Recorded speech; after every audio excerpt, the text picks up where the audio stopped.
welcome Clay Risen to Whiskey Lore. All right, thanks for having me. This is a lot of fun because your name came up a while ago while I was doing research on the Uncle Nearest story. And so we'll probably talk about that a little bit later on in this, but the main reason that you're here is because you're about to launch a brand new book, and it's a book about a subject that I'm sure a lot in the audience will have a keen interest in. It is called Bourbon, the Story of Kentucky Whiskey. So this is going to give us an opportunity to deep dive into some of the research that you've done and talk about some of the subjects that we've gone that you go through in this book. And you're covering I like to say a very broad subject. In the world of whiskey, it's probably, it is a corner of it, just Kentucky bourbon versus, all the world's whiskeys. But just within itself, with its history, with its process, with all the different stories that come through it, makes it a very broad subject. So we'll talk a little bit about how you filter that down into a single book about the story of Kentucky whiskey as well.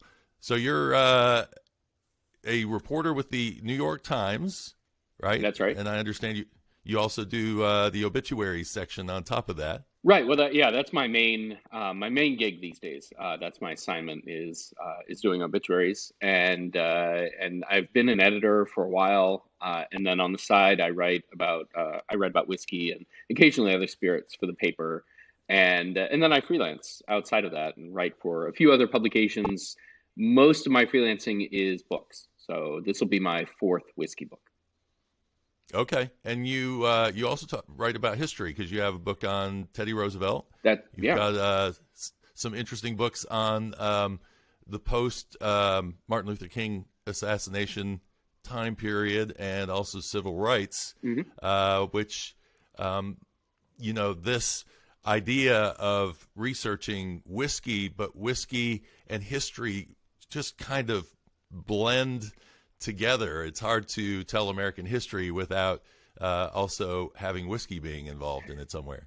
Yeah, and vice versa. I mean, I think that particularly in America, we have we talk about whiskey, and we're almost always talking about history.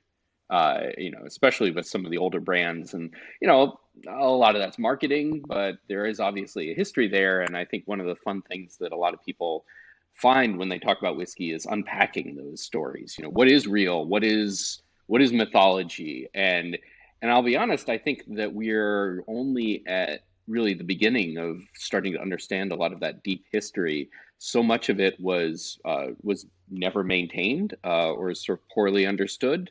We don't have records we don't have pristine records, and then a lot of it was destroyed during Prohibition, a lot of the traditions and oral histories. And so now I think, I would love for, some enterprising set of grad students to, if they're working on dissertations, if they're listening, whiskey is a great topic. There's so much. If you're an economic historian, if you're if you're a social historian, if you're a historian of race in America, whiskey is a great way to bring together a lot of disparate topics into, I think, a pretty fresh, enterprising historical view. Yeah, and I found it very interesting diving in. I did a series on the Whiskey Rebellion, and when I started writing it, I thought I'd do a 30-minute episode around it, and then I started digging in, and I realized there are so many different layers that build into the Whiskey Rebellion, and so many people look at it from a very high-level view where they try to fit it into American history by saying, okay, well, the pictures I've seen are George Washington out on horseback, and he must have rode the troops into Pittsburgh, and there was probably a grand battle or whatever may have got, because we romanticize history in a lot of ways.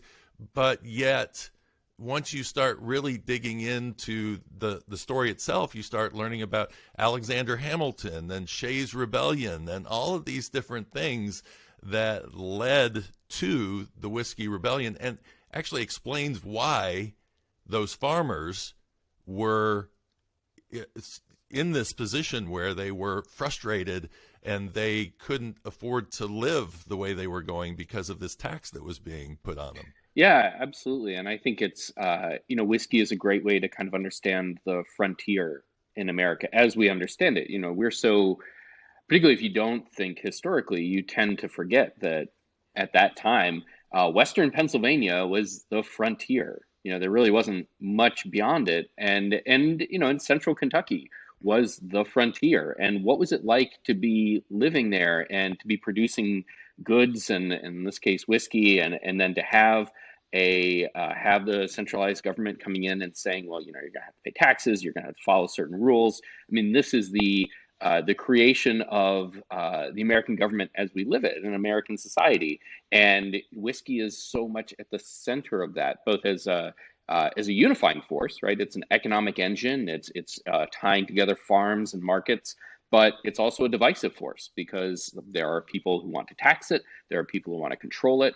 Not just governments, but churches and various sort of social groups want to tell you how much you can drink, and so there's all sorts of tensions about, well, what is that society going to look like? And I think whiskey is so, it's not the only way, but it's certainly a very important. I think it's a crucial way to understand those early stories about the development of central middle America, what once was the frontier. Yeah, and I keep thinking that part of the original plan with the taxes was to be able to keep records of how much whiskey these distillers were making so that they could tax them, which leads me to this question of where are all of those tax records? Because even some of the central characters of the Whiskey Rebellion were tax agents who were making whiskey themselves. And so you would think that somewhere there is a stockpile of records, unless they were lost in a fire or prohibition caused them to say this isn't necessary for us to hold on to anymore.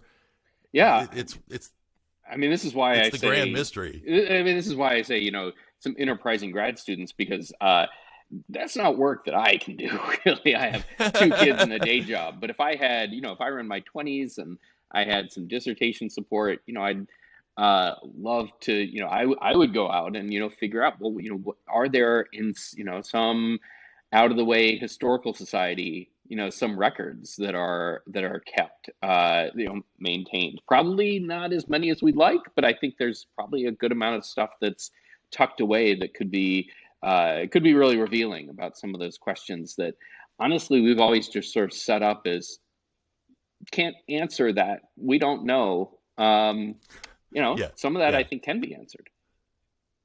This is the fun part about history for me too, is that and I found this in my own writings, that I will write a story up to a certain point, and I'm fairly certain that I have all the facts down, and that a good example being the flatboats going down the Mississippi River, and the theories behind where the name bourbon came from, and me saying in one of my episodes that the Louisiana Purchase was the first time that they could have had flatboats going down, because the Spanish controlled the Mississippi River, and so I told that whole story in the episode. Then I was researching a later episode and found that one of my home state representatives, Thomas Pinckney, had actually been sent over in 1795, and in the Treaty of San Lorenzo with Spain had opened up the Mississippi River in 1795 for us. And it's like, now I have to go back and revisit my old story, because history changed, not because the events of that time period changed, but because there was a part of the story I didn't know. Mm-hmm. And so that becomes the real challenge. Yeah, no, absolutely. And I think the other thing that you mentioned the origins of the word bourbon. I mean, this is one of those things that I think in some ways doesn't have a clear answer. I mean, one of the things that I think historians, and I'm sure you've experienced this, you have to have a certain modesty about it, and to know that sometimes there's no one answer. There are multiple answers. How did people start to come to call it bourbon? Well, the answer could be different for different people. Is it because it arrived on Bourbon Street in New Orleans? Well, maybe part of that. Is it because people in francophone central Kentucky thought it looked like cognac, and so they wanted to give it a fancy name for something that was created on the frontier. Yeah, probably part of that too. This is how culture evolves, and the idea that there's one answer is, and one answer that we can pinpoint, and we'll find that document that says this is the answer. That's probably not going to happen, but we don't have to do that to have a good story. Yeah. So where did your love for history come from? Was there a moment? You know, I growing up, I loved history. I wasn't much of a math and science kid. I was much more of a love to read nonfiction, love to read history. Grew up in a family that was, pretty casual, history buffs. Grew up in Nashville, where history is a big part. In fact, right all around me was, I grew up in kind of the greater reaches of the Battle of Nashville sort of landscape. And if anybody Hmm. who's listening, if you live in Nashville, you've been there, you know that all of kind of coming down from downtown, there's a big sort of triangle shape all the way toward Williamson County. And all of that was where the battle took place. So you grow up knowing that, well, there was a battle here. A friend of mine, his backyard had a trench in it that for a long time I thought was a creek. And it turned out, no, that was actually a trench, a Confederate trench or a redoubt. Wow. And we would find you still find little bullets in the dirt. So just that's not a unique experience. I think a lot of people grow up with that kind of lived, sort of living around history, but it was very present for me. And that's kind of background. And then in college and graduate school, I studied history and came about this close to going to a PhD program, and then Mm. realized that I wanted to have a career and a fairly stable career path. And so I went into journalism, which is not really I don't know, it's maybe one tick further toward the stable career path, but it's what presented itself to me. And so, but I realized that as a journalist, I could still do history writing, and that even if I wasn't in the history world, I could still do things that were in that vein. And so, a lot of my journalism has been inflected with history, even if it's not explicitly that. I mean, when I write obituaries, every obituary is a work of history. It's a little 1,000-word biography that touches on where this figure fits into some history. So it's and then that's an approach that I bring to my books. And obviously, when I write history books, that's what I'm doing. But even with my whiskey books, I'm always trying to talk about a specific whiskey, a specific distillery, a whiskey tradition, a region, trying to tell it within a historical context, because I think that's so important to understanding what it is that we're consuming, what it is we're talking about when we talk about whiskey.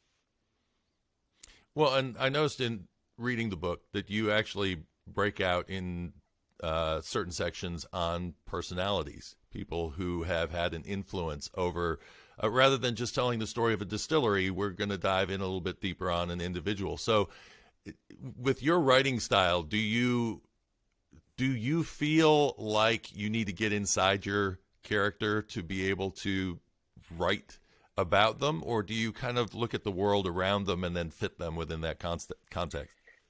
It really depends. I mean, I've never written a straight biography, so I've never had to grapple with that question specifically. When I wrote my book about Theodore Roosevelt and the Rough Riders, I really tried to do a little bit of both. I think that book probably for me was the closest I've come to writing a biography, because it was so much about Theodore Roosevelt. And yet, so much of what I was trying to do was to place Theodore Roosevelt at that time in his life in a particular moment in American history, and to show both how he, affected the course of the Spanish-American War and of American politics in sort of at the turn of the century, but also how those things affected him, and how there was a lot going on that was not just about him. And then sometimes there are myths about him, there are myths about the war that are very much pinned to individuals, and I tried to explain how a lot of it was there were historical forces at work that were bigger than any one person, and so trying to get that balance, I think, is where the craft of history really comes into play, where you're really trying to show the interplay of individual agency. This person did this, this person chose to do this thing, and historical forces that are the result of lots of decisions, and the result of things that are beyond any one individual's choice and decision making, but nevertheless make up this thing we call history. Yeah, it's interesting because I've grappled with something myself in terms of doing writing about historical figures, in that we're in a politically sensitive time right now, and so history is kind of going through an evolution itself. And Teddy Roosevelt is a great example of someone who, if you read about him and some of the things that, some of his opinions, which were opinions of the day, and today we look at it by our standards today and we go, wait a second, who is this guy? And maybe we shouldn't put him on as high a pedestal as we do. But then you have a case where he was the first man to invite a black man into the White House, Booker T. Washington, to have dinner. And he was considered a progressive for that era. So how do you grapple with those kinds of things when you're doing your writing?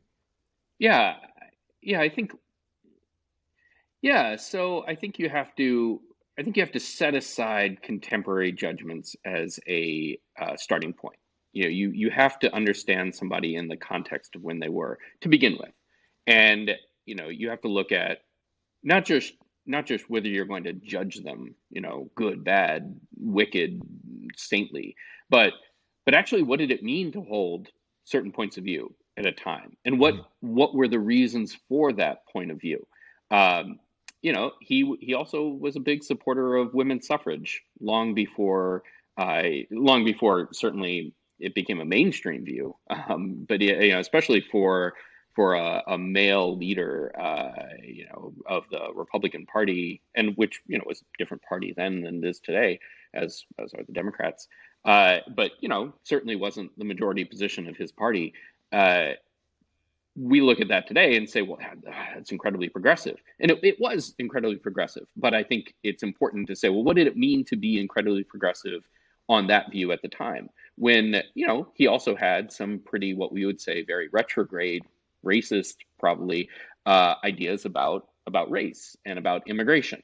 But also it's important not just to say, well, I think it's important to say, well, that's what people thought at the time, or that was more of a mainstream view, but also what was the construction of that view, how did it operate at the time, and was it in fact were there critics, were there people who disagreed with that point of view, what was where did that sort of fit him within that time period. And one of the things I think about Roosevelt that is very hard to grapple with, and but also what makes him such a compelling figure and continues to make him so compelling, is that he is one of a kind, and he was one of a kind at the time.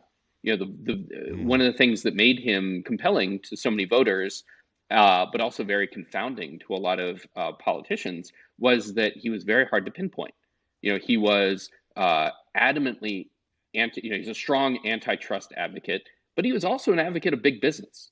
He had this position that said, look, we need big business. Big business is a good thing, but it there has to be rules around what that big business does.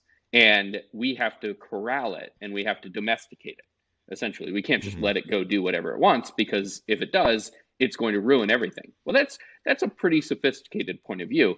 And it's one that went against people who felt we need to get rid of big business, and people who said, no, we need to let big business do whatever it wants. And, I think Roosevelt's point of view has borne out. I'd say, that's kind of the way that we've approached antitrust for the last 100 years is let's regulate it, but, certainly allow enterprise and big enterprise to prosper. So, but I think you can look at so many things that he did and say, well, he was out in front of so many people in terms of thinking about things this way. Now, a lot of his views, and this is again what's confusing about him, is a lot of his views were unique for the time and still seem pretty weird.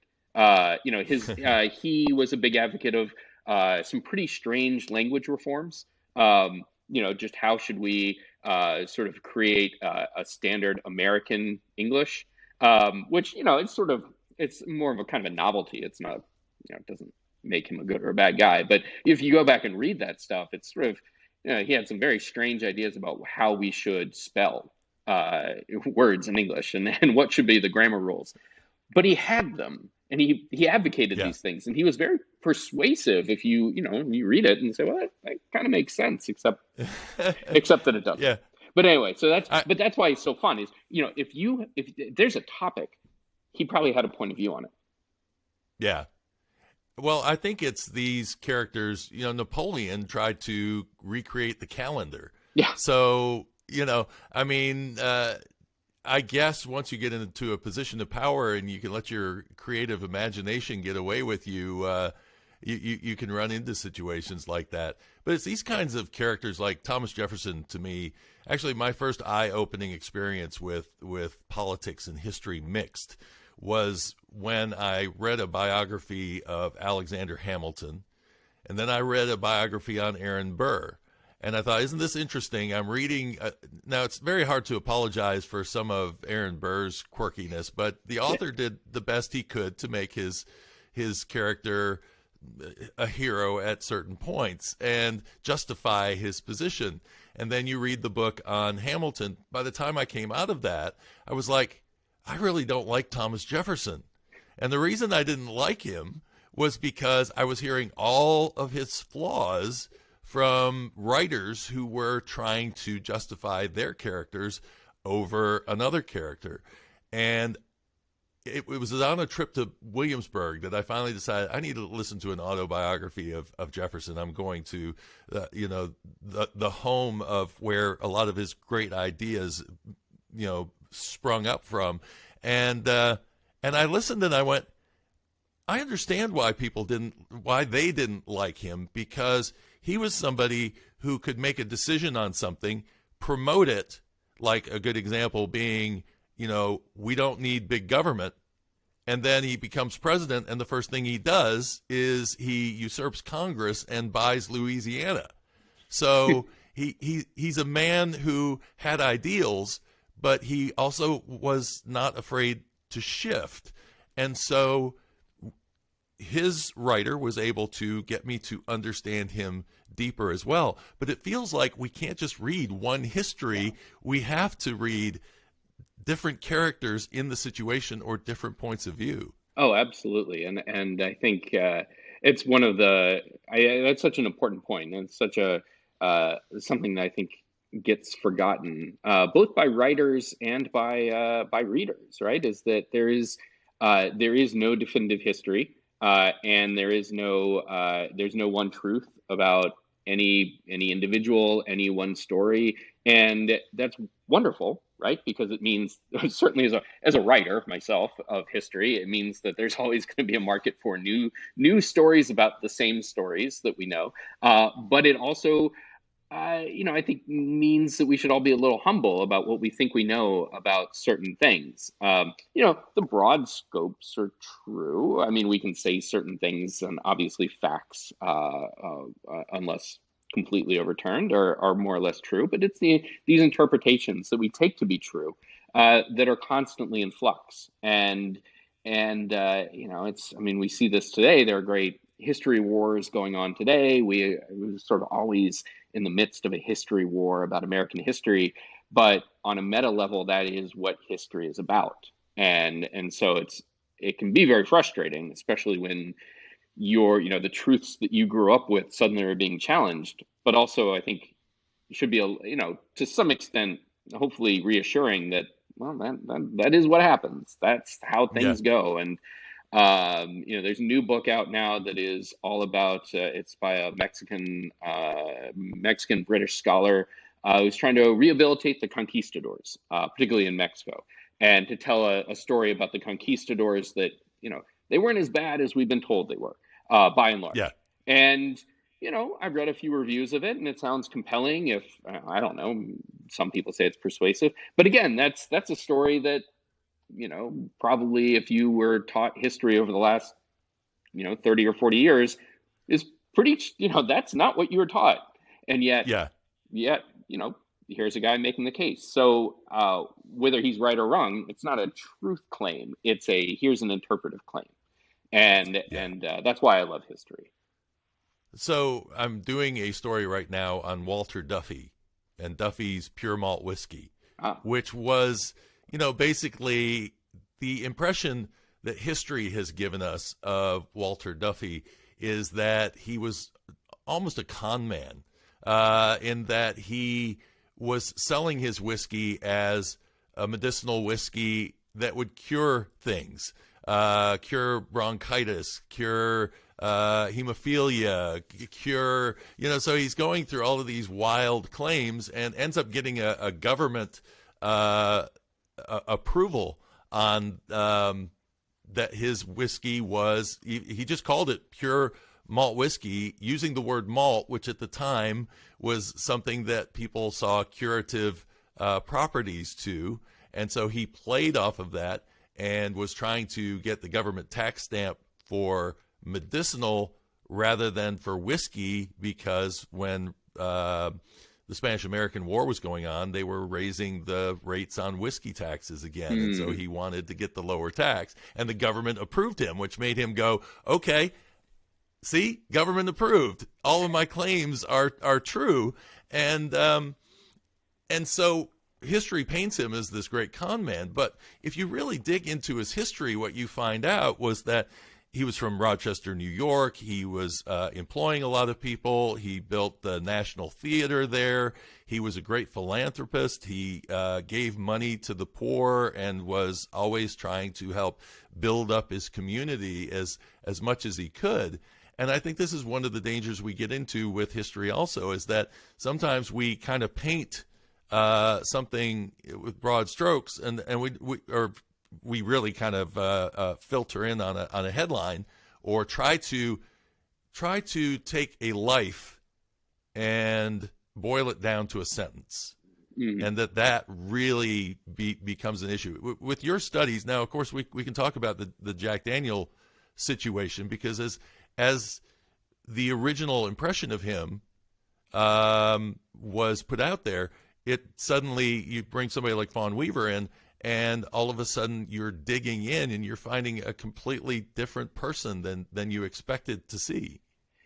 yeah, I think one of the challenges with that story, when I first started telling it, was that a lot, or so the first article I wrote, it was interesting to see the way that Brown Foreman reacted to it. So, they had originally been very, I would say, supportive of the article when I was researching it.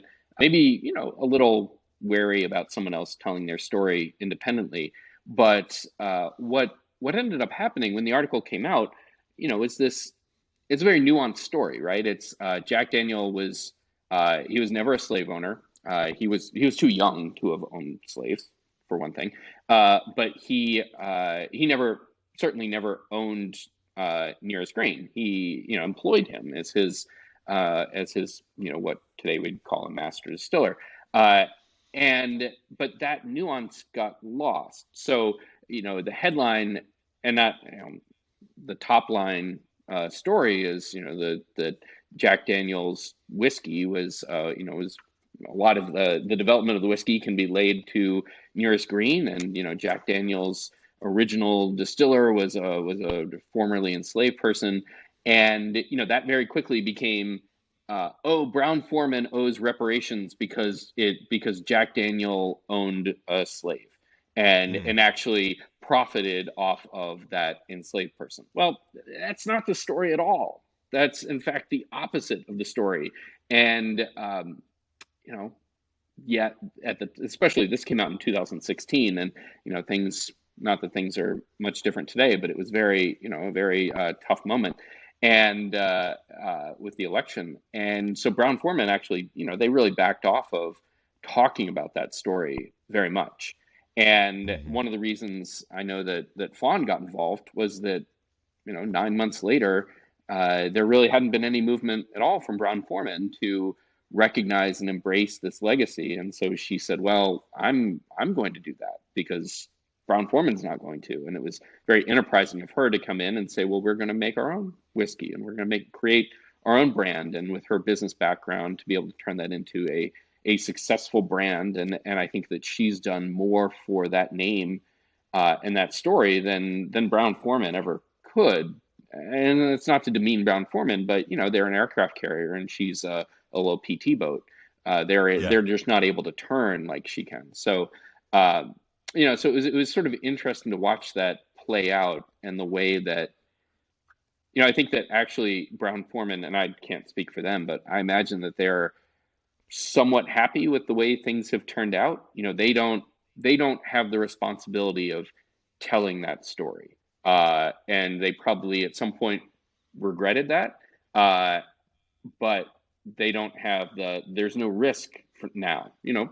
Fawn Weaver is telling that story, and Yeah. she's a really good person to be telling that story. She is not out to destroy Brown Foreman. She's not out to destroy the Jack Daniel legacy. She's very savvy. I mean, just from a business point of view, she understands it's a it's a good thing if she can benefit from, if her brand can benefit from the Jack Daniel's story, and have a kind of a symbiotic relationship, while still staying true to the legacy of Nearest Green. And so what they've found is I think an independent partner, not literal partner, but she's there telling this story in that symbiosis with them. And I think that it's a unique story. It's not something that other brands are necessarily going to confront. I think some other brands are going to have much harder times with some of their legacy stories. The fact that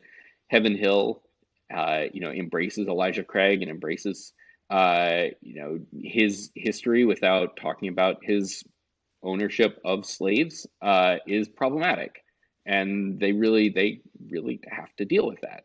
And Brown Foreman's kind of lucky; they've got this story about Jack Daniel, and they can talk about that legacy without it being, or they can kind of delegate it to Fawn without taking a lot of fire themselves. And Yeah. so it'll be interesting over the next, I think, 10 years to see how distilleries deepen and change their conversations around their own histories, or around, in Heaven Hill's case, their kind of adopted histories. They've kind of embraced this character from Whiskey Past, Evan Williams as well. How do they talk about those characters going forward? Yeah. I think the important thing is that we're having the Oh, conversations sure. at this point. Yeah, And no, absolutely. and Absolutely. could Brown Foreman, because if you think about it, they were telling the story up to a certain point in the early 1970s, and then they stopped. Yeah. And could they, part of it could have been internal conversations of how would we bring that back, because now it's going to look bad if that we haven't been telling that Right. story for so long. And so you don't know all those little conversations that are going on in the background. And it's the same thing Exactly. that I struggled with when I started doing the story of Uncle Nearest. And I wanted Fawn Weaver to tell the story, because I can try to tell that story from my history and my background, but it's going to have more impact coming from her. And so, I think that's what made it. She's such a great ambassador, for where whiskey needs to go, I think, in the future. And so to have her voice out there, I think is important, that she's the one making this statement. Oh, I absolutely agree. And I think, one of the things that, and I've written about this some, and one of the things that the industry is behind the curve on is recognizing the diversity of its audience. And, for a long time, whiskey has told a story about its audience that's primarily white, primarily male, primarily older. And, there was I would say there was probably never a time when that was entirely true. But there was at least a time when most people agreed it was true. And that's not the case now. We know, obviously, that the demographic is shifting much younger, and that's been true for a while. And some of the distilleries have gotten better at marketing to younger people. But women, people of color, and not just Black people, but Hispanic, Latino people, Asians. There's a broad audience out there, and obviously still older white men still make up a lot of the audience, but it's much more diverse. And so, it's important, I think, for the industry. And I think and I say this as not as a criticism, I think a lot of people are thinking about this, but, it's something that they need to, continue to do and continue to deepen, really telling authentic stories about themselves and about their brands, and doing it in a way that doesn't patronize people, doesn't speak down to them. We can all think of misfires on the part of some brands. Johnny Walker or Diageo with their Jane Walker rollout, was seen by a lot of women as pretty demeaning.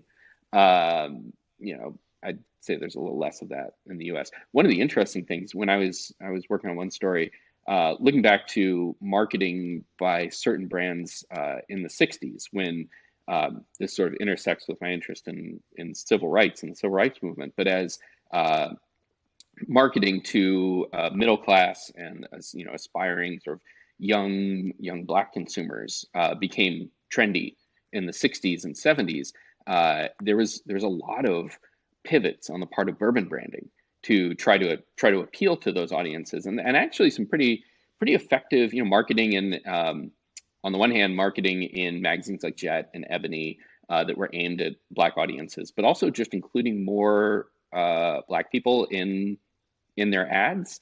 It's one of the things I think often we know sort of superficially, but forget that there's a lot of things in the late 60s and early 70s were really progressive in terms of those questions. Not always, and we can come lots of other examples, but you could look at some of these things. There's Old Tailor did an ad series with a very fashionable young Black couple walking around the Old Tailor, what is now Castle and Key, walking around the battlements and the gardens, and just kind of taking in and enjoying bourbon, and not making a big deal of it. It's just that's a young Black couple doing it, and you can't imagine something like that.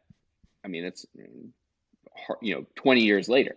Today, yes, right. But 20 years, in the 80s and 90s, that would be so. Things go back and forth, but it's interesting to see that there is a history there, and I think that brands can draw on that experience to move forward. So I noticed through your book, some of the profiles that you go through are specifically into those kind of underserved market or underrepresented markets. Peggy No Stevens, talking about her, Margie Samuels, and what she did for. We forget that when I researched the history of Scotch whiskey, there are, in the early days, the women were the ones that were doing the distilling, not the men. It was done in the kitchen, or but they were the ones in charge of the still. Yeah. And so that story gets lost over time because we get into this old man image of what whiskey was. Yeah, there's a great historical monograph from it's not that new. It's maybe a couple of decades old, and it's called Every Home a Distillery, and it's about early sort of colonial era American distilling, so particularly on the East Coast. But it's all about how distilling was not separate from the hearth and home. It wasn't an industry in any way, Right.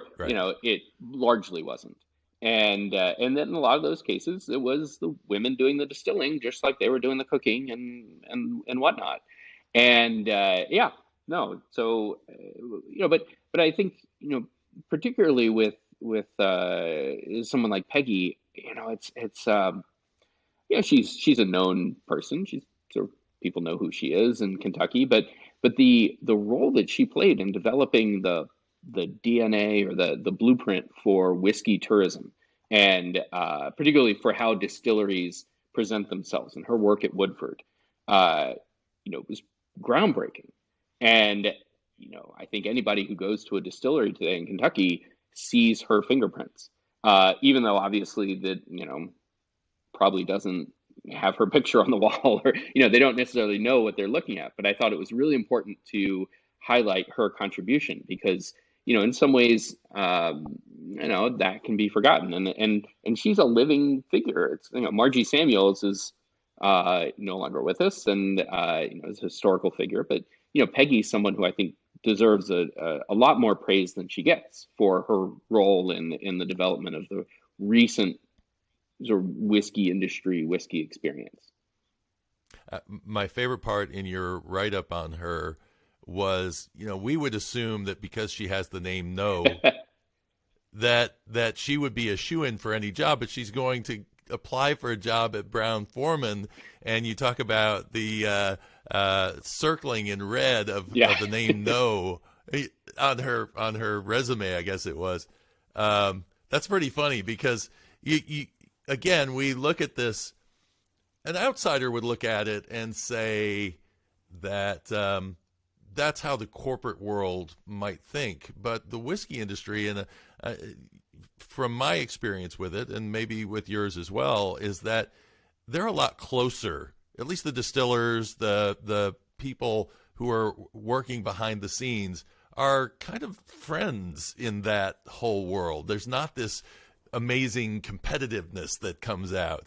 Yeah, one of the things, and this I was interviewing Fred No for this book, and I asked him, what is it? You guys are, Beam No family. You sort of, you're big dogs at the distillery, but you've got a global conglomerate or a global company that owns the distillery. How what's that like, and how much are we to buy into the story that you all tell?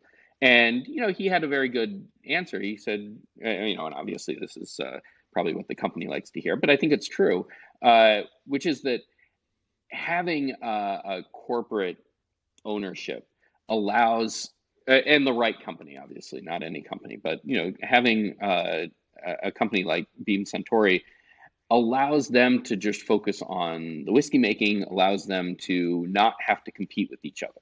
So, you get a guy like Fred No and a guy like Eddie Russell, they don't have to worry about the bottom line. They don't, they're obviously they have the privilege of working at really respected distilleries, and really established distilleries, but they're not competitors in that way. They're not sitting there and saying, well, how many bottles did we sell today versus how many did Wild Turkey sell? And they don't show up at festivals and say, okay, well, we need the better spot because we don't want them to have a good spot. They're all just friends, and if they're competitive, it's kind of in a loose kind of which high school football team do you support kind of way. It's and I think that's really important, particularly at that level, that kind of legacy brand, legacy distillery level, where these are all people who feel pretty blessed to be in an industry that has popped over the last couple of years, last couple of decades, and to benefit from that. But they all remember what it was like in before the 2000s when, if a piece of equipment broke, you had to worry about, could you replace it? Could you afford to replace it? Fortunately, you had Vendome, which is a family-owned company, but you could also call up Jimmy Russell and he'd come over and either fix it or bring the part that you needed. If you were short a barrel or if you had an extra barrel that you could trade, it wasn't, you didn't have to go through the accounting department. You could just kind of arrange for something. And, maybe things are different now or it's a little more complicated, but they have that history.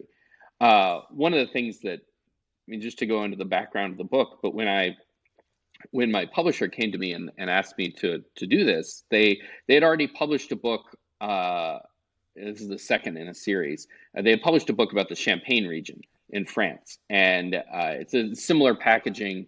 They come in dual sleeves, so there's a book, and then there's a drawer that has maps and ephemera and sort of reproduced old labels and stuff like that. But the idea behind the Champagne book was obviously, French terroir.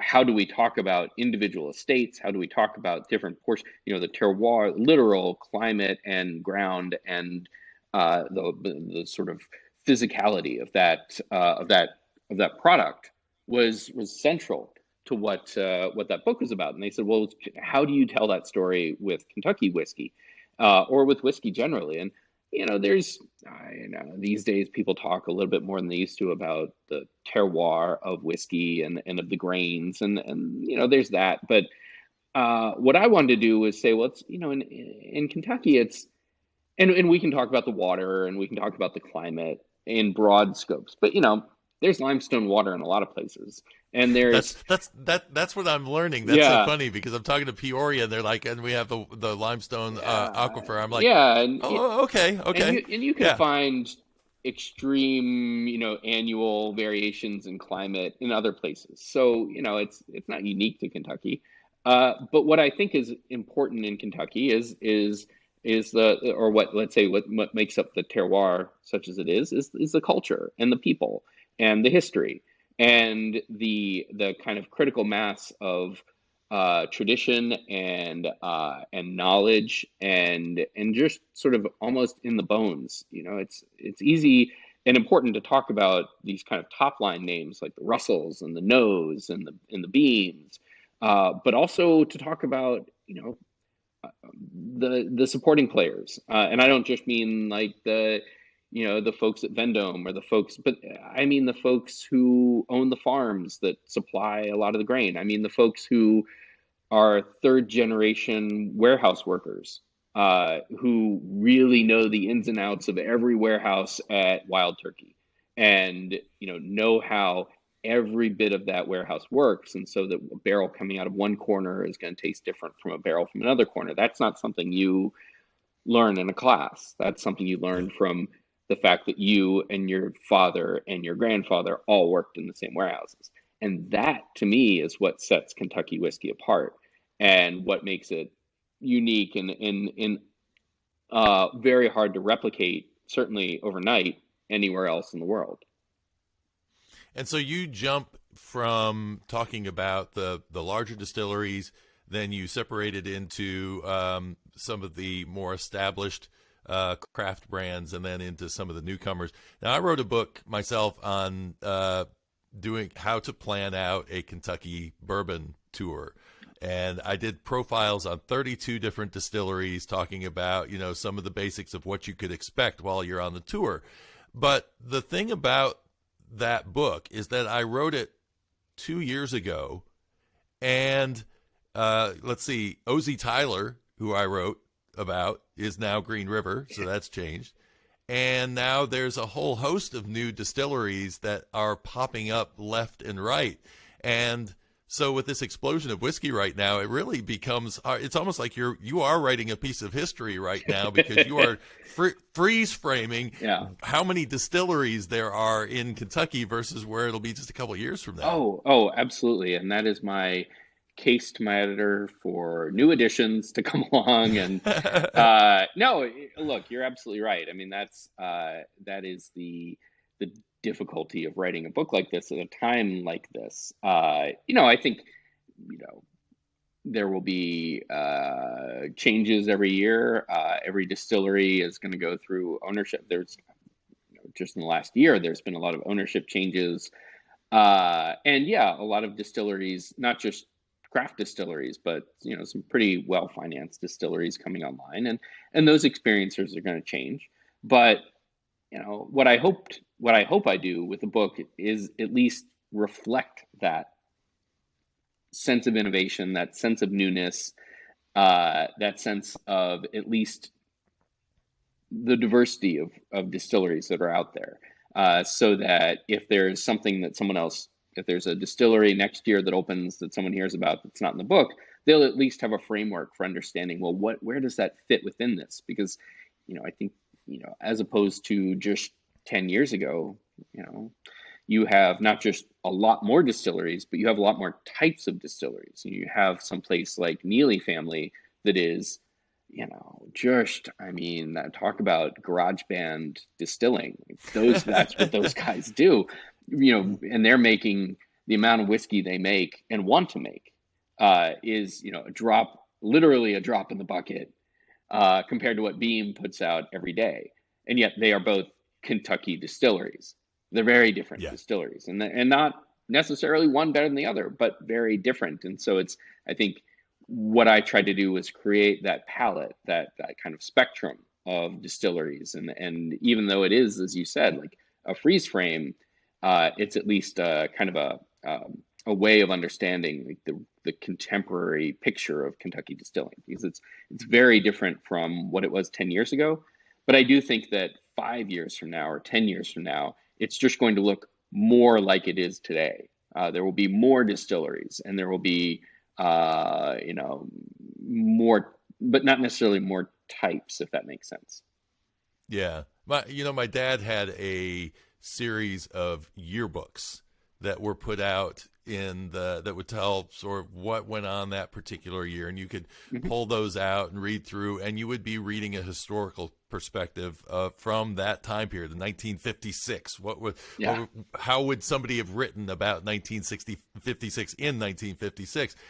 And we struggle in trying to do this research on whiskey because we only have a few books we can go back to. The Cecil book, Sam Cecil book, has some information in it about old distilleries. But if there were yearbooks that had been done pre-Prohibition, even just if they'd done one a decade, what a wealth of information that would provide the future generations who are looking in on history. It's I wish every company had it in their mind to create a historical record of what they were doing.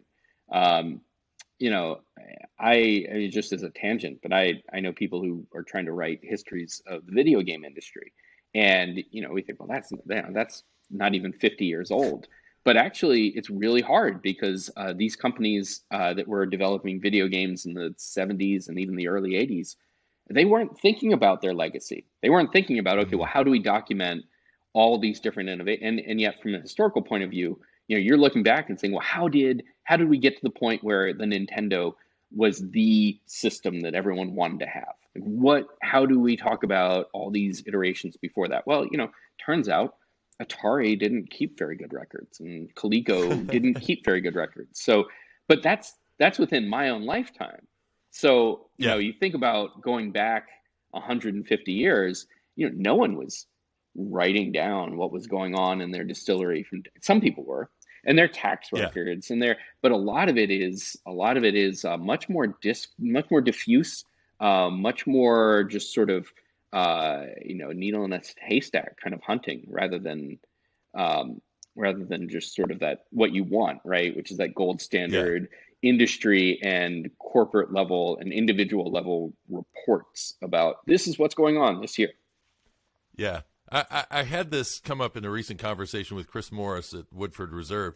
At the end, and I've not asked this question of distillers before, but he is tied into the whole 25 years of Woodford Reserve. So who better to talk to about Woodford Reserve? But at the end of the conversation, I asked him the question of what he felt what was his stamp going to be on the bourbon industry. And his answer sort of surprised me, that he said, I'm just another distiller.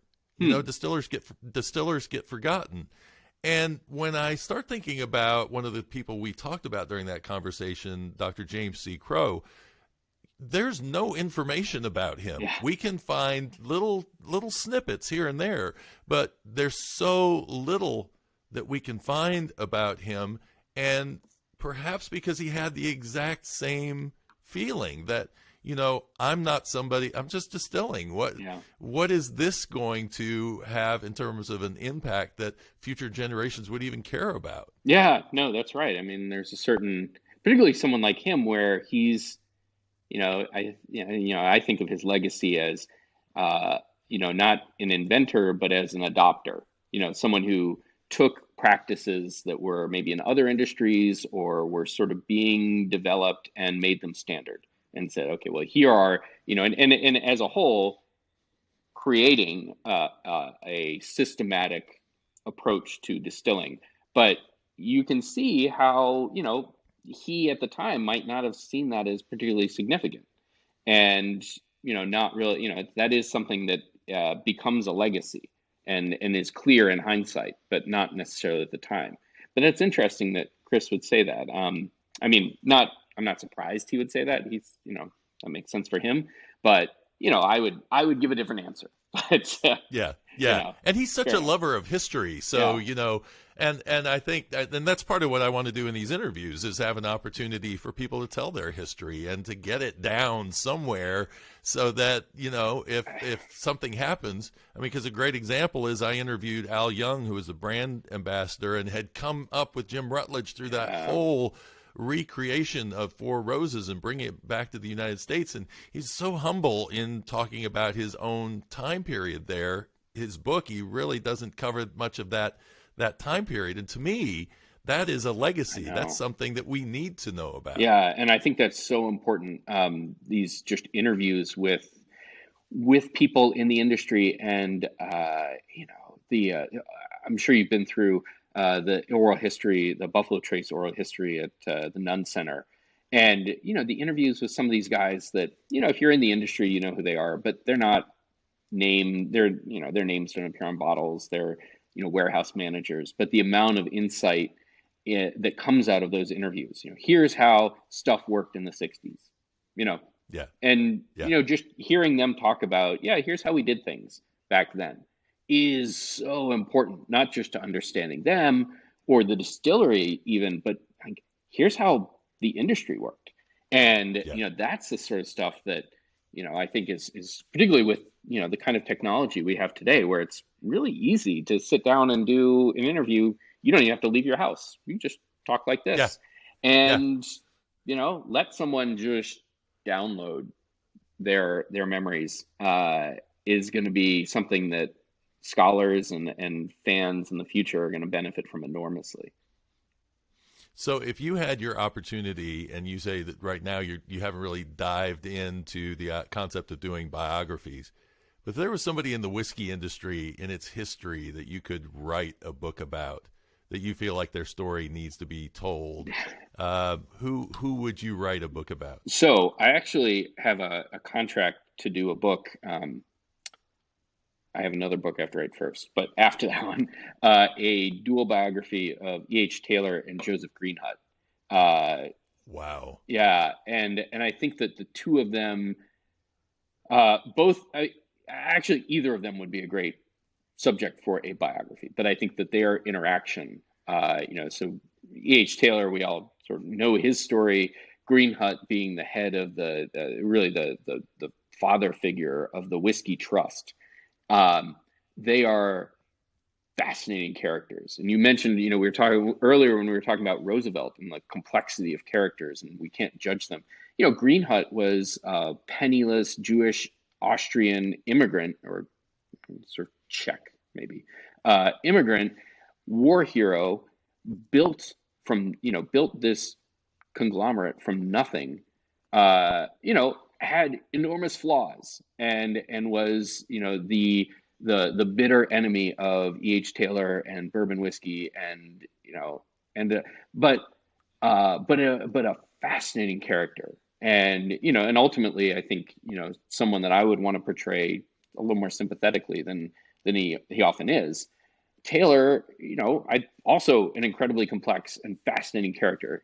This is a guy who, he's born born in Paducah or near Paducah in 1830, dies in 1921. His lifespan, he was born on the frontier. You can imagine, sort of fancifully, that as a kid he saw Abraham Lincoln or someone like Lincoln, punting his way down on a flatboat down the Mississippi, and in 1921 he has, that's after World War One, and he is you know He's seen the rise of the he's seen the bourbon rise, industry, and, really. Yeah. and the rise of the bourbon industry, the rise of America. I mean, this is the story of the development, particularly of Middle America, and something that's sort of always in the back of my head is something that's fascinated me is you know the period of time between particularly the mid 19th century to let's say the 1920s, the dominance of the Ohio River Valley in industry, in politics, in culture. The stretch from St. Louis to Pittsburgh is, all those cities, they dominated American life. And, yeah, obviously New York and Chicago are important cities, but this sort of stretch is where the story of immigration, the story of American industry, the story of the peopling of the middle part of the country. Every practically every president from Grant up until Harding came from that area. I mean, with some exceptions, Roosevelt being one of them. The role that part of the country played in the Civil War. Anyway, and whiskey is at the heart of this story. Whiskey is a great way to tell this story, the development of American culture, of American politics, and Taylor is this figure at the middle of it, and Green Hut, they're pulling all the levers to get their thing. Green Hut is, developing this monstrous trust that is ultimately taken down by its sort of own, it sort of falls apart in its own iniquities. And Taylor is pulling, he's friends with senators and he's friends with congressmen, and he's developing laws that end up rewriting huge parts of American industry. His support for the Pure Food and Drug Act tells a lot about how industry developed and how government regulations developed around the turn of the century. All these things are going together, and so I think that's the story I'd like to tell, that someday Yeah. hopefully Yeah. I'll be able to tell. So it's interesting that you bring this up because in my love for American history, one of the characters I think is not talked about enough because we only think of him as the son of a president who became a president himself, but he was only there for one term, is John Quincy Adams. Talk about a guy who lived American history. Mm-hmm. His father was John Adams. He was in the household privy to those conversations. His father wanted him to be educated and have an understanding of all of this. He was there watching the soldiers coming back from Bunker Hill right in front of his doorstep. And then he went off to France, and he was in France during the Revolution. He went from there to being in the Netherlands, and during that time period, went off to the court of Catherine the Great in Russia. Was there for some time, and then came back and lived history in America through to the beginning of Civil War, to that time period, the Olmsted event that he was a part of.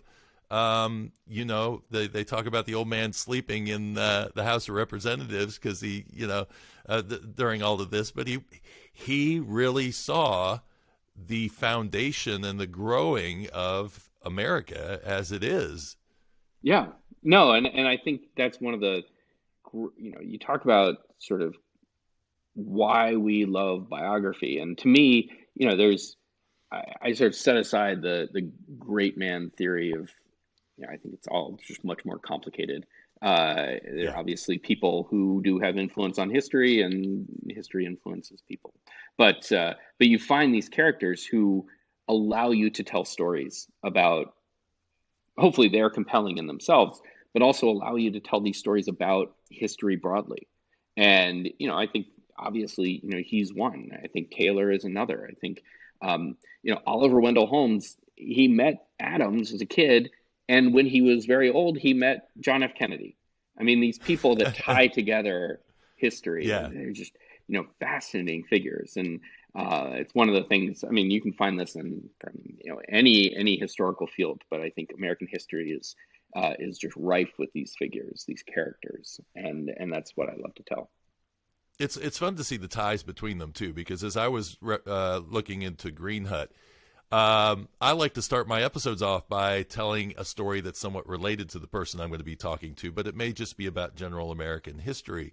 But Takamine Jokichi went to work for Joseph Greenhut, Yeah. and here's a guy that all of a sudden I'm digging in, and I'm starting to realize the impact that he had on not as much the whiskey industry, but on adrenaline research. And go to Washington D.C. and you see those cherry blossoms, and that was his gift to the country that he came to know and love.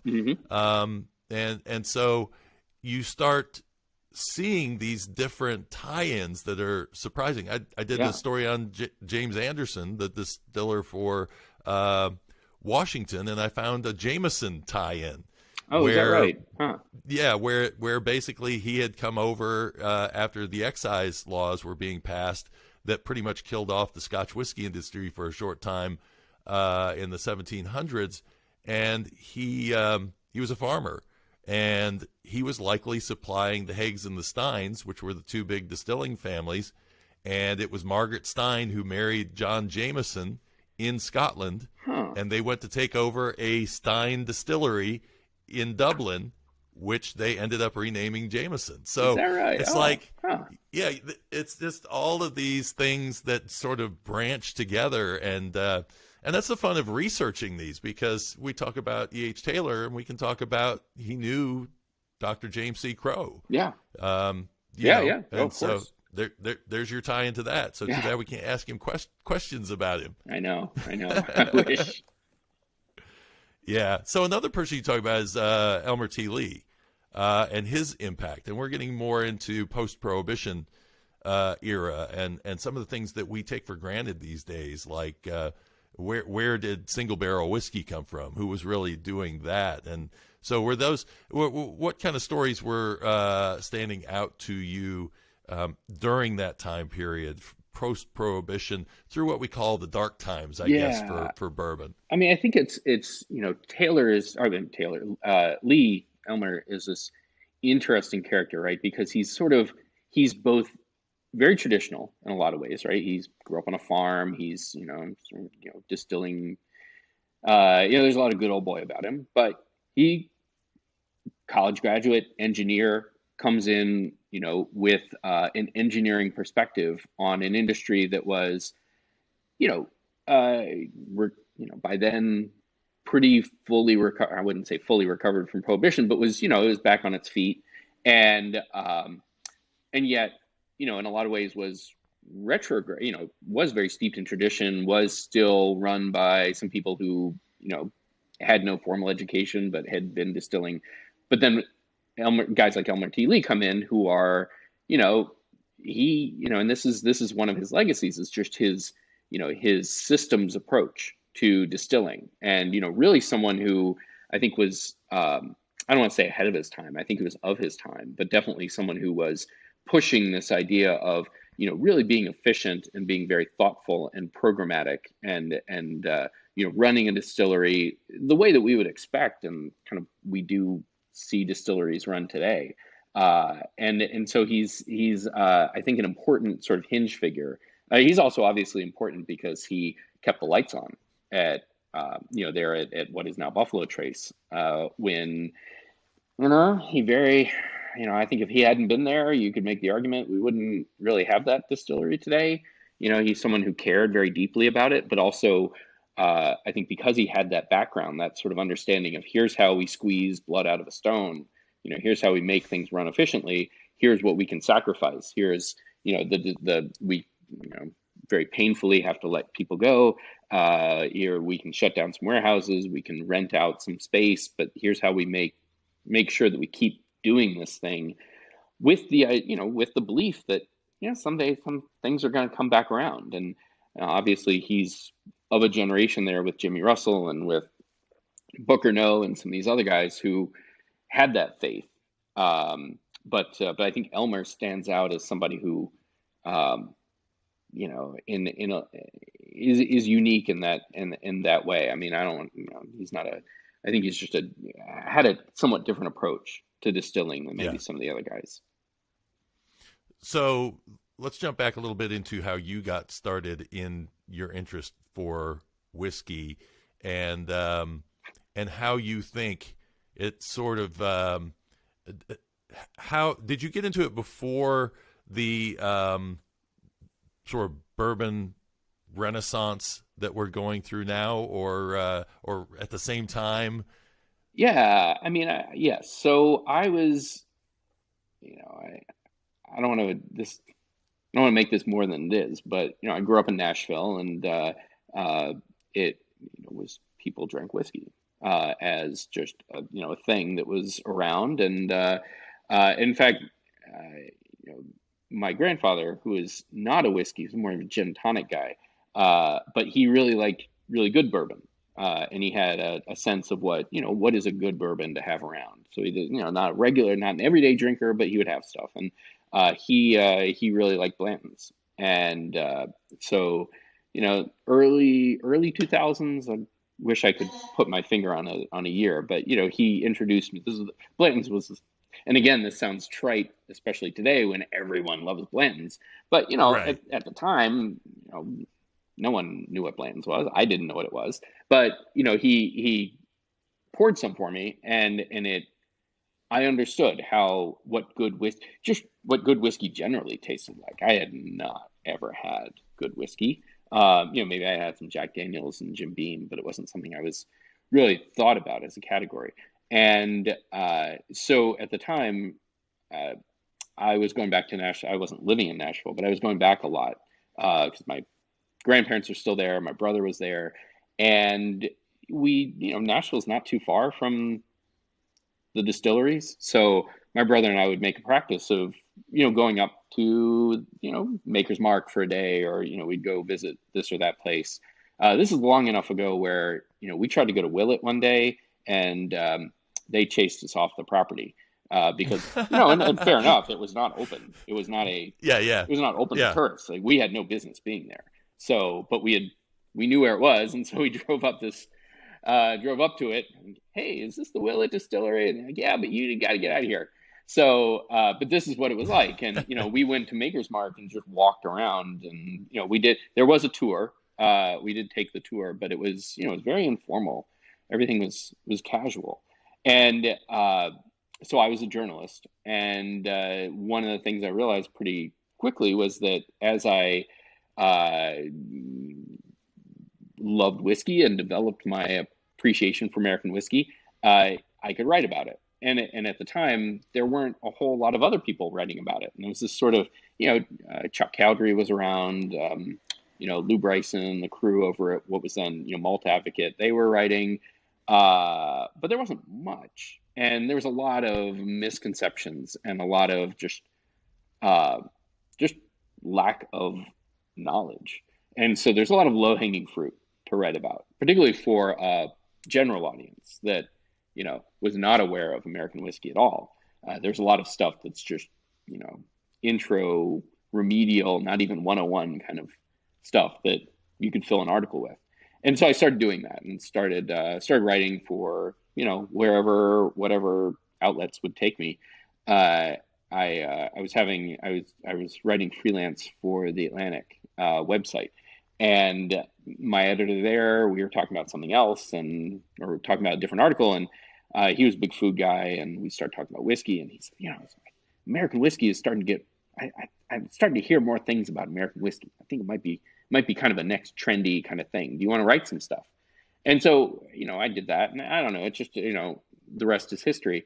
But I was very fortunate to be there at the right time with I don't certainly not the right guy, but a guy at the right time to be writing about these things. And then it just sort of took off from there, where suddenly there were book opportunities and there were writing opportunities, and a community. And I Yeah. think that's also really important, that a lot of other people, I wasn't alone. There were a lot of other people that were writing. a lot of other people that were fans starting to emerge, and of course, then we also had the emergence of social media and where and just a more robust internet where people could talk about these things and share knowledge. And I think it would have been a lot harder, certainly for me, if I didn't have easy access to just knowledge bubbling up from all kinds of sources, individuals, companies. Someone would go visit a distillery and come back and say, "Oh, there's this new still, and Buffalo Trace is doing this, or here's what's going on at Heaven Hill," and that's great, and that's just just sort of it's been like that. It's the last, I'd say, 10 years. It's been great. And now there are so many people doing podcasts and doing with all kinds of different focuses, and it's wonderful. And so I'm lucky and feel very blessed to be a part of it. So what year would have been the first year you wrote an article?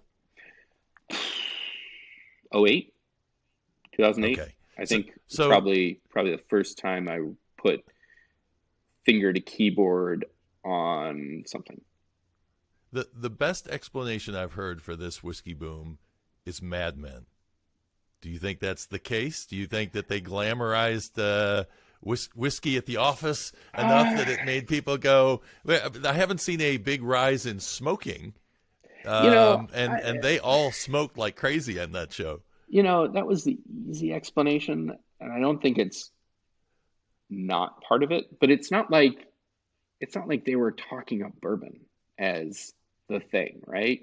So it's sort of and we know, look, at the time they would have been drinking Canadian whiskey just as often as they or blended Scotch. Well, his was Canadian Club. Yeah. That's Exactly. Yeah. So well, why don't we didn't see a boom in that? So I think the explanation in the details falls apart a little bit.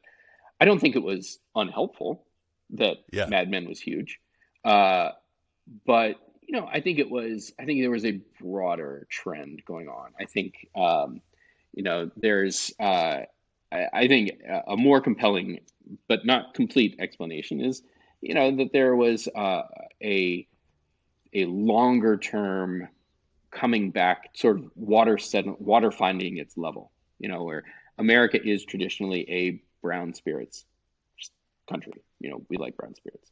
We like sweet stuff.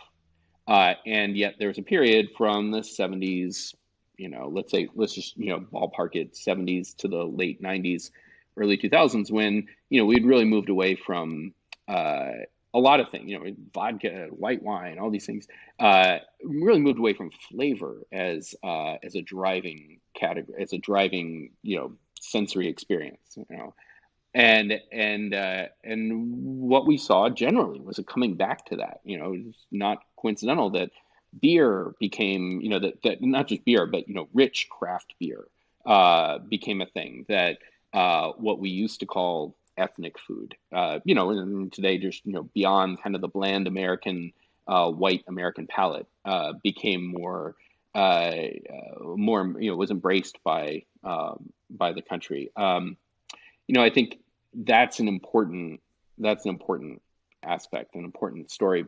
And then I think there's also, again, just sort of the longer sort of broad trend of, just an embrace of authenticity. And, this is marketing stuff, but I think there is something to it, right? Where, people just wanted compelling, authentic stories behind the products that they were consuming.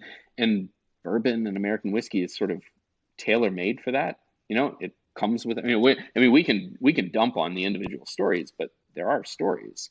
And so, all these things sort of come together, and it's kind of not surprising that a new generation of consumers would say, that stuff, it tastes really good. It's authentic. It's made in America. It's got this great story. Why am I not drinking that? And, look, cocktail culture is another explanation where, and again, I think that's one that sometimes gets a little too much emphasis because, it helps. It helps that people were drinking cocktails, but they weren't drinking bourbon cocktails. I think you look at the rise of Right. rye whiskey. I think rye is certainly a function of the cocktail scene, but it's not like people were drinking bourbon cocktails. And I remember the frustration I would have. I'd go to a cocktail bar in, let's say, the late 2000s and say, oh, I don't really want a cocktail. I just want something with bourbon. I just want bourbon. Or do you have a drink with bourbon? And actually, that was really hard. People would say, oh, drink with bourbon. I don't, we have some Jim Beam, but we don't do bourbon. Do you want something with absinthe or whatever? And, Yeah. so, and the people that were drinking more bourbon were not necessarily the people who were going to the cocktail bars, or if they were going to cocktail bars, they weren't the cocktail people. They weren't obsessing over this or that cocktail. So I don't know if I had to, you can come up with a ranking of all the influences, but I do think that it's generally just sort of a confluence of a lot of different things happening at the same time. Yeah, because you look at these other states, like Tennessee. Tennessee had 3 distilleries up until 2010. Then the laws changed, and now there's over 40 distilleries in Tennessee. Yeah, legal changes, of course. Yeah, and other states that you go to, you're seeing a lot of that same thing. They are just Texas, 2010. All of a sudden, laws change, and you're starting to see this boom of whiskey in those areas. Well, yeah, no, and you're right. I've been talking about the consumer, the demand side, but the supply side's important too. I think another similar thing is just that the maturing of the craft beer industry, where you got to a certain point where, look, I don't mean to dump. I think it's really hard to make great beer. Honestly, it's not hard to make beer, right? So, yeah. And that's a problem when everyone in your town is making beer. Suddenly you have to differentiate yourself. But you have to know how to make beer in order to make whiskey. So you get, I think, I imagine, and I know a lot of distillers who are former beer people. They made beer and then they moved on to making whiskey. And whether that was because intellectually they just found it more compelling, or they were business owners and they said, I can't be the 10th brewery in my town of 25,000 people. I need to make something else. And so they moved to whiskey. And then that intersects with the changes in laws, right? Where suddenly here in New York, you have the farmer distiller license suddenly becomes a thing, where it's suddenly really easy to become a distiller. And so all these otherwise brewers said, hey, make whiskey instead, or apple brandy or whatever. But yeah, no, I think that's absolutely true. And then proof of it didn't take long to see that actually was, you could be successful as a small distiller, whether you had aspirations to be a big one or just want to stay local. And then that allows other people to say, I want to do that instead. And just to add one more thing, I think that happened. I know for a fact, anecdotally, for a lot of people, that all happened right at the financial crisis, where you get a lot of enterprising people who, either because they suddenly realized they hated their job, or because they got fired, or downsized or whatever, were suddenly looking for something to do. And so, Brooklyn Distilling, they're spelled the old way, Brooklyn, Brad Estabrook, he was in finance, and that's exactly what happened to him. He just, I don't want to do finance anymore. We just went through this terrible, terrible period, but I want to make whiskey. And, and he's been doing that for, I don't know, 11, 12 years now. I find a lot of lawyers all of a sudden get into making whiskey. I'm surprised at how many people I've talked to are ex-lawyers that have come in and gone into it. That's, you want to be able to know what you're making, but to be able to know how to sell it in a highly regulated industry. You look at few spirits, right? Paul Echo, they make great whiskey. They're a great product. But I think a key to their success is the fact that Paul is an ex-lawyer, and he just knows all that stuff. And the fact that they're, fairly successful overseas, this is partly because Paul knows how to get stuff into other markets. He just knows the laws. So yeah, that's absolutely critical.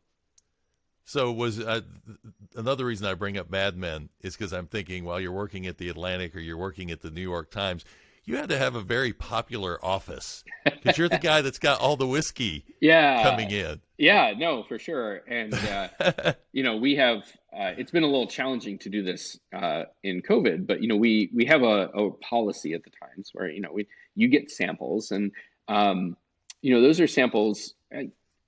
we have very strict rules around what you're allowed to consider your own versus, we don't have a way of returning things, right? So there's this sort of Right. problem on the Right. ground of, well, if someone sends me a bottle of whiskey, I can't send it back.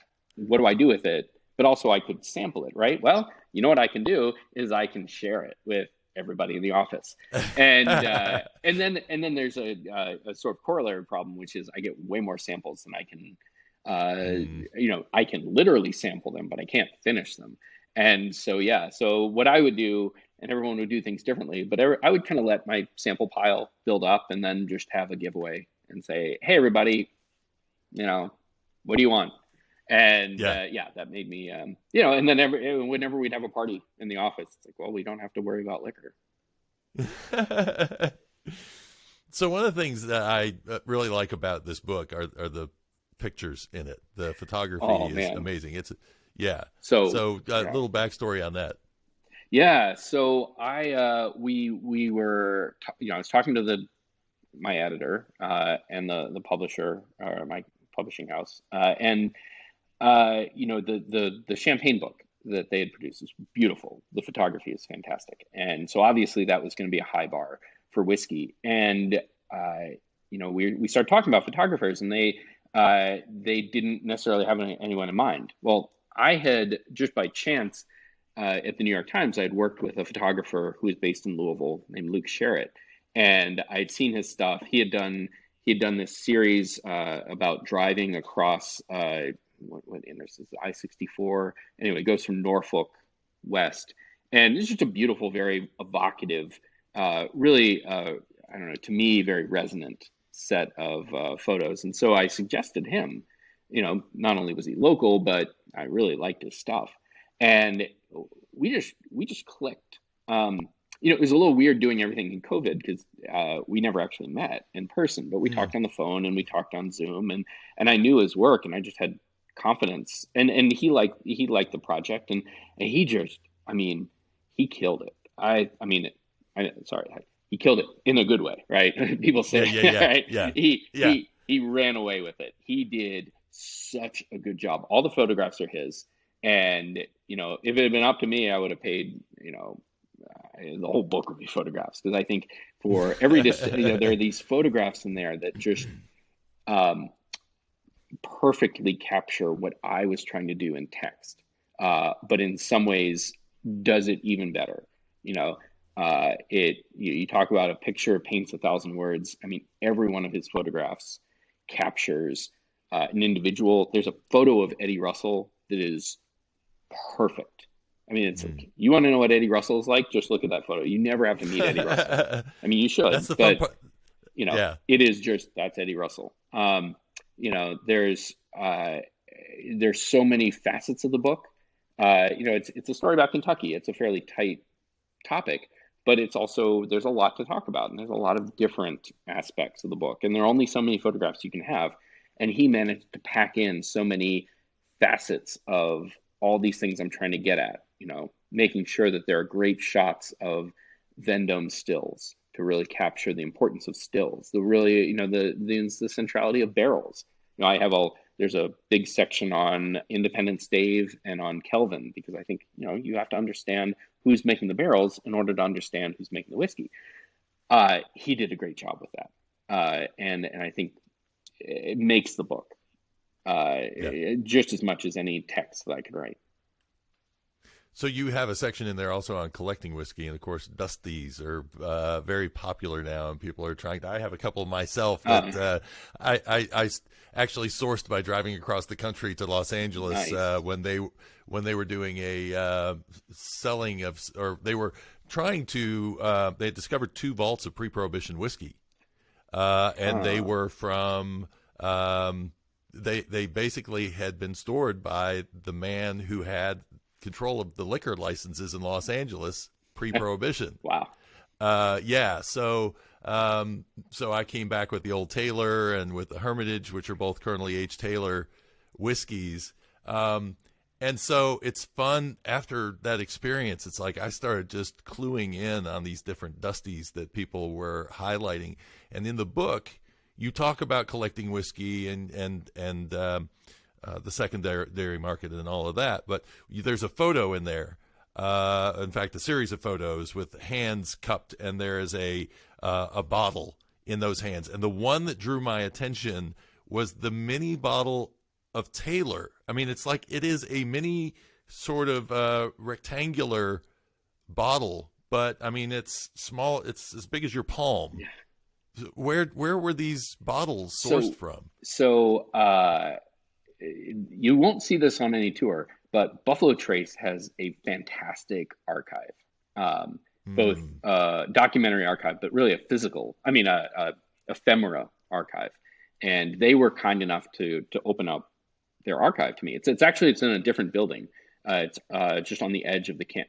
Well, I don't think it'll be the edge of campus for a while, because for long, because they're expanding. But right now it's on the edge of the campus.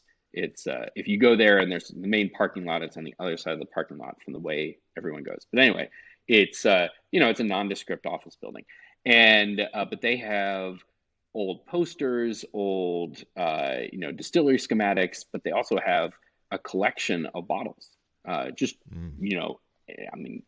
I think I only saw a small fraction of what they have.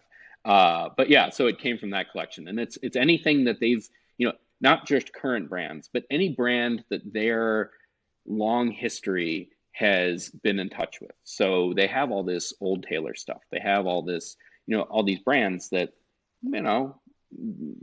are part of their history in a broad sense. So that's where that came from. And I was also, this was fun too, just sort of cluing into, getting in touch with people who have caches of material out there.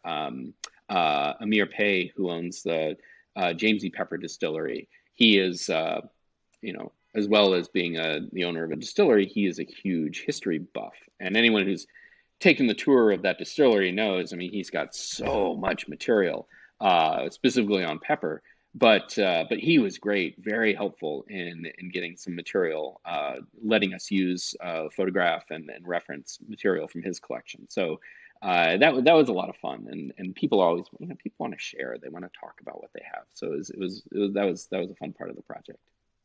Were you able to go on site, or was this mostly written during the pandemic and you were kind of forced to work from a distance? I did go on site. I didn't get to go as much as I wanted. So I'd been going to Kentucky for a long time. So, there's a certain amount that I didn't have to do, which was nice. I did make a couple of just really intense trips, particularly last fall. I went for a week and just went to a couple places I'd never been to before, and then checked in with a bunch. I hadn't been to Buffalo Trace in a couple of years, so went back to Buffalo Trace, a few other things. I really wanted to meet as many people or interview as many people in person as I could. But yeah, the pandemic, that was rough, because, last spring of 2020, when I had been planning to essentially take my whole family for 3 weeks and move to Louisville and, wow. And just do, sort of take things easy. Well, that didn't happen. And so I left my family behind that fall, and I went to Kentucky and did that. So, the pandemic is, I will not complain about what it's done to my life, because I've been, I got a book out, it's fine. Yeah. And, but what I do look forward to is, the book, hopefully, if it sells well, if people like it, it'll be an evolving thing. I'll do another edition. There will be new distilleries in there. Information will change, and I'll build on that through continually, obviously spending time in Kentucky and going back and visiting things, and so that, yes, born during COVID, but not only from, not fixed in that period. Yeah. It'll be interesting to see how things evolve. Like I say, when I did my writing, the tours were all standard, and they were all open. And what happened was, now some have had to change. You used to get a little Glencairn glass when you would do your tasting, and then all of a sudden you were drinking out of those little plastic, I call them communion cups, which makes it really hard for you to do a good tasting, because you can't stick your nose in and get a real good sense of the whiskey with those. Yeah, yeah, no, absolutely. I mean, my hope is, I mean, look, my hope is what everyone else's hope is, which is 2022 will see a significant reduction in communication, disease communication, and and a real sort of ebbing of the pandemic to the point where we can go back to some sort of normal. I was at the Bardstown Bourbon Festival in September, and that was pretty well attended. There were a few distilleries that did not participate, but generally, there's a good turnout and the demand for that. And even though they had to put protocols in place, and then it was a ticketed event, and some people weren't very happy with that, which I understand, but it is what it is. There was a lot of interest, a lot of people there. So that gives me hope that certainly the industry is going to do fine, and that whatever demand they're missing right now will just be pent up and released released next year. Yeah, it's so much more the tourist side of it than it is the actual sales of whiskey. I don't think whiskey has ever seen anything close to what we're going through right now. No, Yeah. and it's funny. I mean, we have this. Everyone has this conversation, but for the first 5-6 years of the boom, everyone said, "Well, it's a boom, so there's going to be a bust," and then there was no bust, and then and now we're in this well into the second decade of this boom, and it's it's not a boom. What it was, so what is it? It's certainly a. And then people say, well, we're only getting back to where things were in the '60s in terms of volume and in terms of number of distilleries, and so which goes back to my point, right? That we're just sort of finding our level.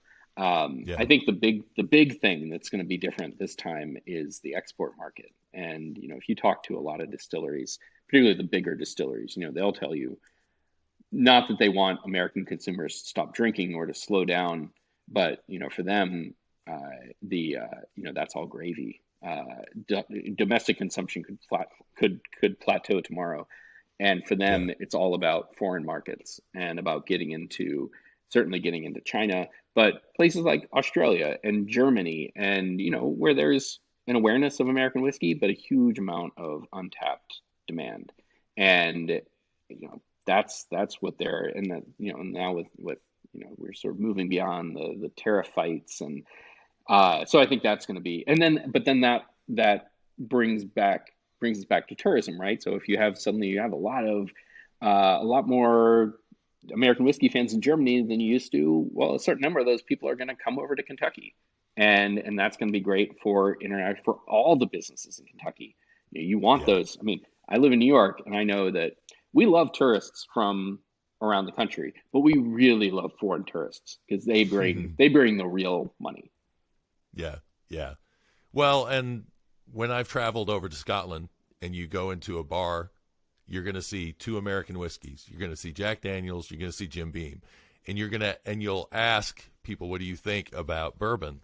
And they'll say, I'm not really a big fan of it." And they talk about it very one-dimensional, which is the same thing I get over here when I talk to people about Scotch. Like it's just this one little thing, and either you like it or you don't like it. And I think what the loosening of the tariffs now is going to do is it's going to do what I want to see happen, which is we become world consumers, and we start learning that the French have a whiskey industry, and that it's a very interesting, that the number one seller of whiskey in the world is India, and how much Indian whiskey do we actually have access to? And then, again, for the people who say, I don't like bourbon that are living overseas, it's because they haven't had access to a lot of our craft distillers. And once that starts to happen, they're going to see that we make bourbon, we make American single malt, we make rye, we make a lot of different things that they're probably not anticipating, or they've just been held back from for a long time and have not had the ability to try out. And so it's fun to see when you get like Glenallachie Distillery did some Koval rye finished barrels for their Scotch, And Johnny Walker actually just came out with Yeah. a rye blend whiskey. So it's starting, Oh yeah. and palates will be challenged, and I think that's a good thing. No, for sure. And I think, look, I mean, the fact that the Scotch industry has used bourbon barrels for aging for a long time, and but it's always been this sort of thing they didn't talk about. But now you see, aged in bourbon barrels as if it were this new thing on marketing and even on bottles of single malt. And it's more a reflection of, well, that's suddenly a something that's worth touting instead of something that you would hide. And no, I think you're right. It is evidence of a wave.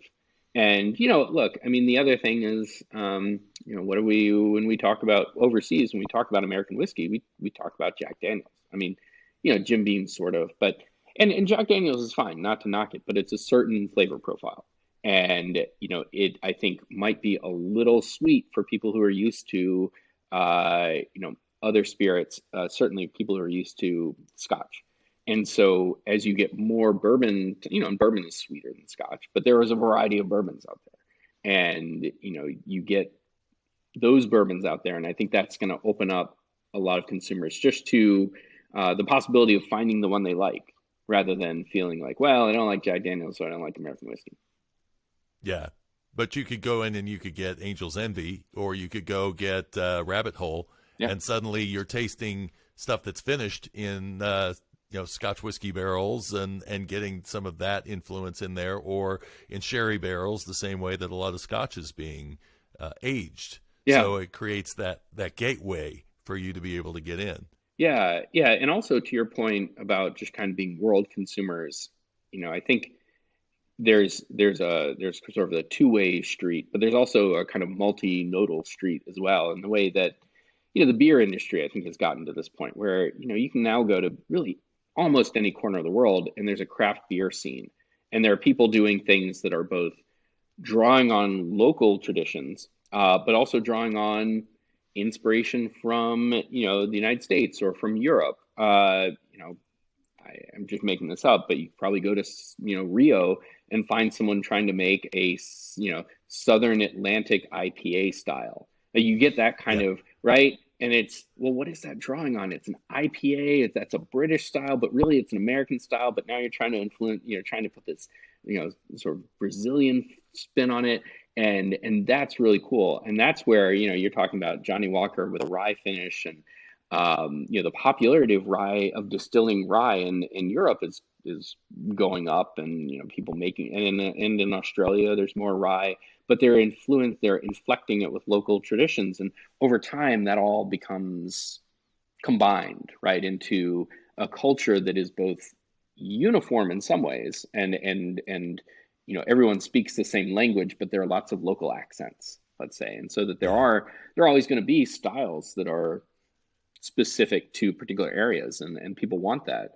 But there will also be in intercommunicability, so that a whiskey fan from one place can go somewhere else and say, well, what is your local whiskey? Very much like wine, right? Wine Yeah. is Yeah. this. What we're all, I'm dancing around this idea. Look, the wine culture is both global and local. And I think whiskey will be there soon. And wine is what brought me into whiskey, because I would buy a bottle of wine and I'm like, geez, I have to drink this whole thing because I don't want it to go bad.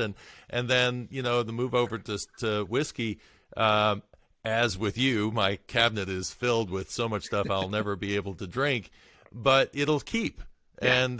And I can go and not feel like I have to consume a lot of it. I just can pour myself a nice little glass of it, and experience another part of the world, or experience, what a particular distiller feels is the expression that he wants to bring to the whiskey industry, and that's a lot of fun. And it's great that we have access to all of these different styles, and that these distillers are trying to find ways, even when you're talking about bourbon. And you're saying, okay, again, it's not just one thing. There are a variety of different ways. A lot of heirloom varieties now being used for grain, and people are experimenting with things to Yeah. expand what bourbon is. Yeah, and something that I don't know a lot about, but I sort of every time I hear about it, I'm fascinated. Is the whiskey movement in Mexico, and particularly using corn, which is this. I mean, uh, the heart of the history of Mexican agriculture, and the understanding of heirloom varieties of corn in Mexico, and the idea that blending that with a distilling industry that has typically not distilled corn; it's distilled agave and other things, and you marry those two together with the kind of inspiration from you know distilling movements in other parts of the world, and you come together to find this really, I mean, fascinating, uh, just very innovative and kind of wacky, not wacky in a bad way, but like really just no holds barred sort of distilling sector. There's a corner of there, and so I had a whiskey, unaged corn whiskey from Mexico the other day. Not a retail bottle, just something someone brought back. But it had been made in using techniques you would use to make a tequila, and using indigenous yeasts, just local yeasts, and it was like nothing I'd ever tasted before. Hmm. It was delicious, definitely not ready for prime time, in the sense that I don't think most people would taste it and go, I want to have more of that. But Yeah, from kind of a geeky point of view, it was awesome. It was so yeah, cool. And so Mexico is somewhere where I'm like, I want to see where things are in 10, 20 years in Mexico, because I'm very excited. yeah. Well, this is the fun part. I went to Iron Root, Oh, and yeah, I mean the stuff that they're doing out there right now, and their yes. Yeah. background is really in focus in the cognac industry and Yeah. learning about techniques in barreling and being able to, and plus they're growing their own heirloom varieties, and they're blending and trying to figure out different ways to make corn a much more interesting Man, grain. man, we cannot get Iron Root here in New York, but I talk them up every time I can. So I've had enough of their stuff to really just know that it wasn't, you have one whiskey and it's good, and you sort of chalk that up. But I've had everything I've had from them has been phenomenal and unique, and just uh, I think they're the one of the most exciting distilleries out there right now. Yeah, yeah, fun to see the creativity. Like I say, we're focusing mostly on Kentucky here, but it's fun to see what the rest of the country is doing as well with the experimentation. And American Single Malt now is a official category, so fun to see the development of that as well. So American Yeah. whiskey is growing. Yeah. Yeah, absolutely. Definitely growing. Well, Clay, I really appreciate your time today and, Oh, and going through, and your book is coming out on the 14th. that's right. That's right. And people can get it. The Big A, you can buy it online at Amazon. Okay. You can buy it at Barnes and Noble. I recommend people go to their local bookstore and pick up a copy. But the important thing is that you get one. and Yeah. Yeah. but no, it's hopefully a great gift, or a resource for people interested in learning more about whiskey. Well, the thing is, I like it because it's not just a dry history. It gives in the history part of it, it gives you a nice overview of where bourbon developed from, but it also has these stories that are weaved into it that get into the personalities. And so I think for the person who wants to give a gift to somebody who they know is curious about bourbon and wants to learn more about it, it's going to give them a really entertaining read that will give them a lot of stuff that they'll want to go back and revisit again, especially if they're planning a trip to Kentucky at any point, to get a better understanding of what these stories are before they even get there, so that they can catch the finer details when they get to these distilleries and on these visits. But I think for the bourbon fan who thinks they know a whole lot of the stories, there's going to be stuff in here that's going to open them up as well, and some creative ideas also in tasting and throwing parties and doing all that sort of stuff as well. So I think it covers a broad range. plus the photography. So you got that on top of it. There you go. So. Like I say, if you don't like the words, you're gonna like the pictures. So there you go. All right. Well, thank Well, you so again, much for thank you having very me. much for. Yeah, Yeah, it's been fun talking history. It's always fun talking history. absolutely. Well, thanks a lot. All right. Let me see if I can find. There we go.